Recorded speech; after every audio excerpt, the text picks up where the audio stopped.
long time ago. That's hit. Sal, is he going to get down? Are you kidding? That play. What a catch. You talked about speed in the outfield. First team All-Southern Conference, Jamie Palmise, validating his selection. 4 times. Runner is taking off. That's lifted into right. That'll get it done. Should be deep enough. Smith camped under it. And Miller is going to score fairly easily. So 1-0 ETSU on the sac fly. The 67th RBI for the player of the year. This is, Southern Conference tournament. Stops it with his foot and is able to find the baseball and gets another out. There's that good breaking ball once again, that slider that's been Palmise, who made that great catch in the first inning. More routine here. 2 outs.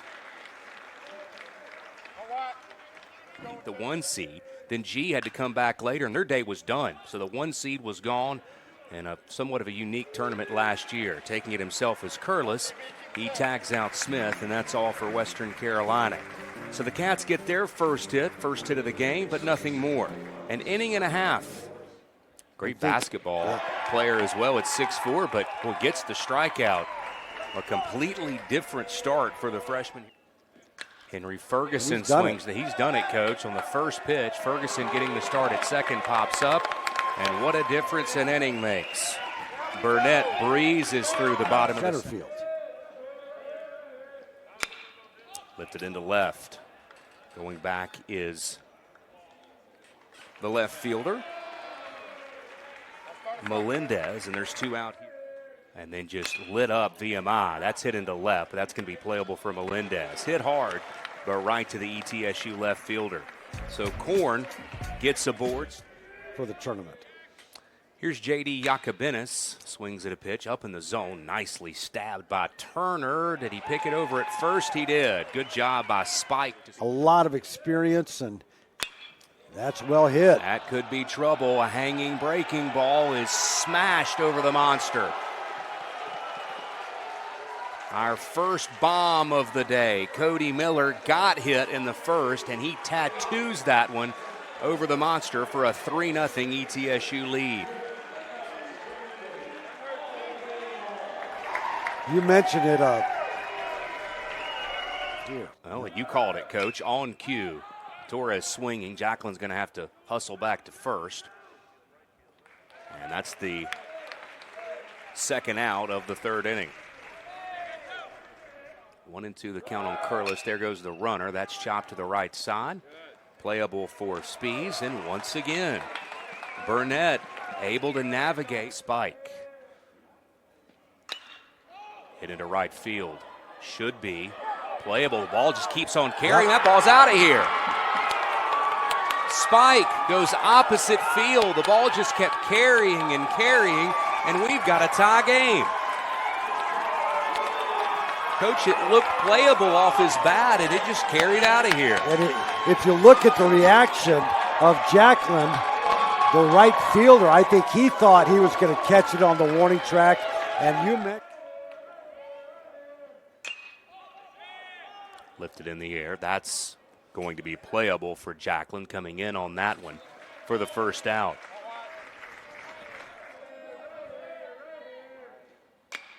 Off speed. Hit into center. Going back is Palmise. He can run down almost anything out there. Squeezes it for the second out.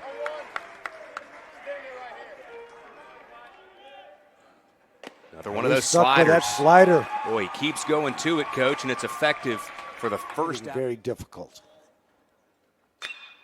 Palmise hits it hard as one center fielder lines out to another. 2 outs here in the bottom of the fourth inning. Hit hard, but right into the shift. Western Carolina had it played beautifully, and the Catamounts able to get through the bottom of the fourth inning. Hit to the right side.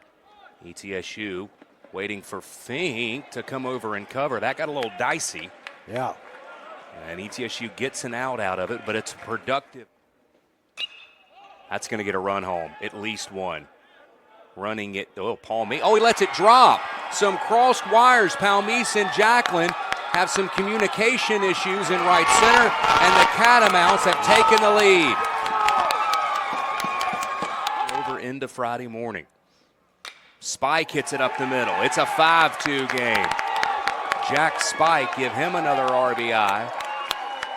And the Catamounts dugout is cooking here in the 5th. They are fired up down the third base side. Burnett there, he's going to have at least a 3-run lead as he goes to the bottom of the 5th, and he may have a bigger one. His lead is going to increase. Western Carolina has added another one, taking advantage of mistakes here in the 5th inning. The Catamounts have seen the lead grow. Get out of hand in the 5th inning. That gets away. The runner from third is going to hustle home. He's in there. Great hustle coming home from Stanley. He was laboring from third and slides in to make it a 7-2 game. I mean, that is going to get through. It is an 8-2 game in the 5th. And the Catamounts have hit around. McCarley trying to get out of this inning. That's hit hard into right field. Jacqueline's under it. And the top of the 5th comes to a close. But Western Carolina posts a half dozen. Torres said it hit him. And home plate umpire Matt Caramelli agrees. Cooper Torres looked right at the home plate umpire and made an indication in his elbow area that it hit him, and he's going to be awarded first base, and that's going to be Ginther. What a big moment there for Ginther to get the second out of the inning. Was struggling to find the zone. He fell behind. Gallagher on 3-1, skies it. He doesn't see it. They don't Nobody know where does. it is. Western Carolina can't find the baseball. The Catamounts unable to track it down. Everybody moving with 2 outs. And 3 runs have come home. Western Carolina could not find it off the bat. But man alive. And I mentioned the high sky. That's going to drop. That's going to get down. It's going to be an 8-7 game. Scoring from second is Gallagher. Into second is Palmise. And the inning continues. Melendez, is that a fair ball? It is. He's going to round first. He's headed for second. We've got a tie game. Melendez, a game-tying double. It's 8-8. Each side. Ferguson hits it to the left side. And finally, the 5th inning is history. It took a while. Hits allowed per 9 innings in ERA. He has been spectacular for ETSU this year. As that's hit hard, Palmise, he's so good at running balls down, grabs it for the first out. High sky here today.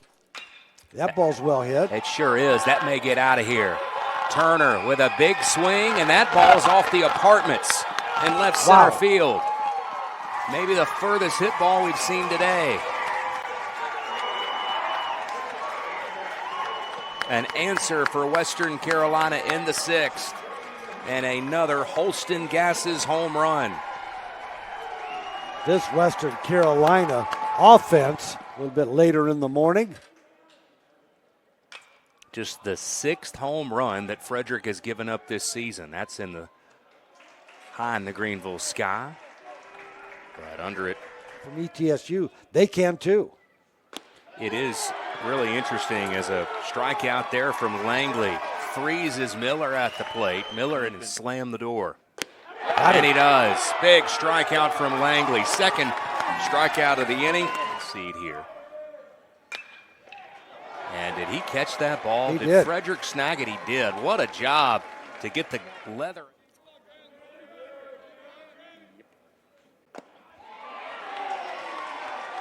Called strike 3. Boy, really very durable for Joe Panucci this year, making his 47th start. That's going to get through. Rounding third and headed for home is the tying run. It's 10-10. Melendez scoring as it's hit through the hole on the right side by Jacobinis. walks in a row. And look at the result. Well, Miller's had a heck of a day, and it continues. Is going to give ETSU the lead as it bounces off the monster down in the corner. The number 1 seed is back on top here in the 7th. deck. The well bat hit. comes out of his hand. The bat broke. The bat broke in Jacklin's hand, but it's going to bring home the 12th run of the game. His bat breaks, but his sacrifice flies brought home the 12th of the day. Is Miller dancing over at third, and Curlis goes down. That's his third strikeout from the four.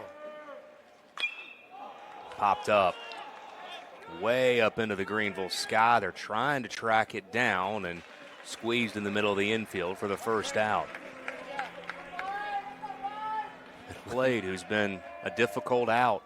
He's 1 for 4, but he's made these ETSU pitchers work to get him out.